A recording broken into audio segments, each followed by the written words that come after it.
Termiz shahar gaz ta'minoti bo'limi Termiz shahrining 37 ta mahallasida istiqomat qiluvchi 44.556 ta aholi xonadonlari va 957 ta ulgurji iste'molchilarga xizmat ko'rsatadi.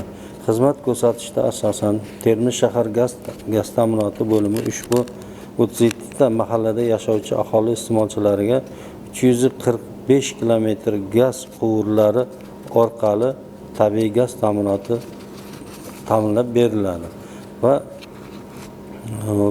366 ta gaz taqsimlash shoxobchalari orqali xizmat ko'rsatiladi. Bunda 345 kilometr gaz quvurlarimizda 803 kilometr yuqori bosim bo'lib, qolgan 115 past bosimli, 221 8 kilometr o'rta bosimli gaz quvurlari orqali tabiiy gaz ta'minoti yetkazib beriladi.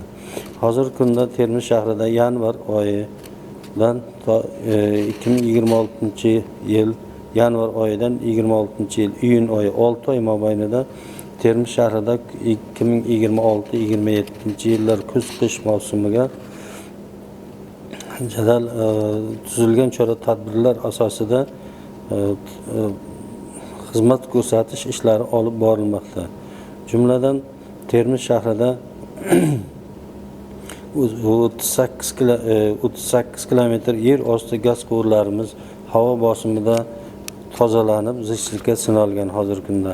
366 ta gaz taqsimlash shoxobchalarimiz reja asosida 340 donasi hozirgi kunda 6 oy mobaynida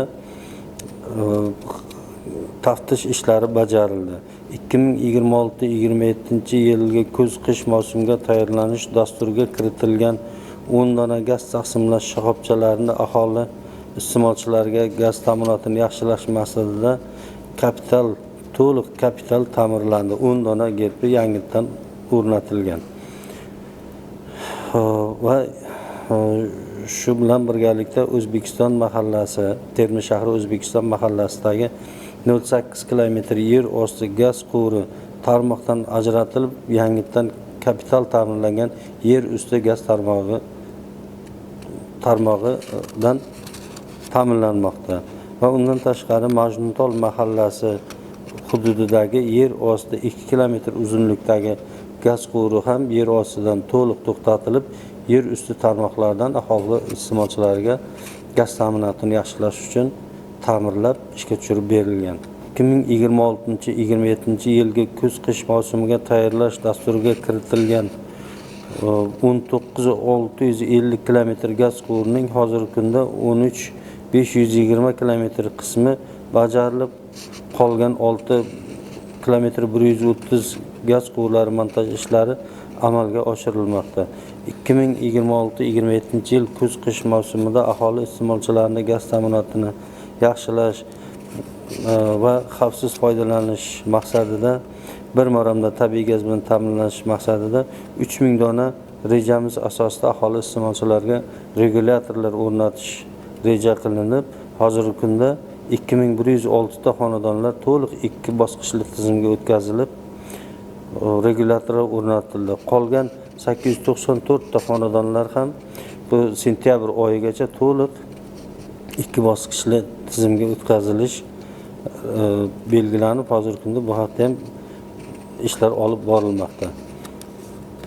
Aholi iste'molchilarini tabiiy gaz bilan ta'minlash, bir maromda ta'minlashda mana shu chora-tadbirlarimiz asosida Termiz shahri Alisher Navoiy mahallasiga ham rejadan tashqari qo'shimcha yangi rusumli Urduk 100 markali gaz taqsimlash shoxobchasi o'rnatib berildi.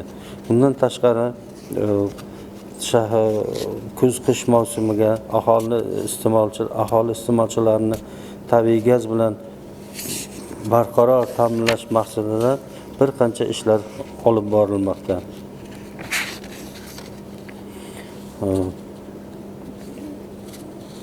Bundan tashqari Termiz shahar gaz ta'minoti bo'limi avariya dispetcherlik xizmatiga aholi iste'molchilaridan 2026-yil yanvar-iyun oylari davomida aholi iste'molchilaridan 243 ta buyurtmalar kelib tushgan va bu 243 ta buyurtmalar o'z vaqtida bajarilgan.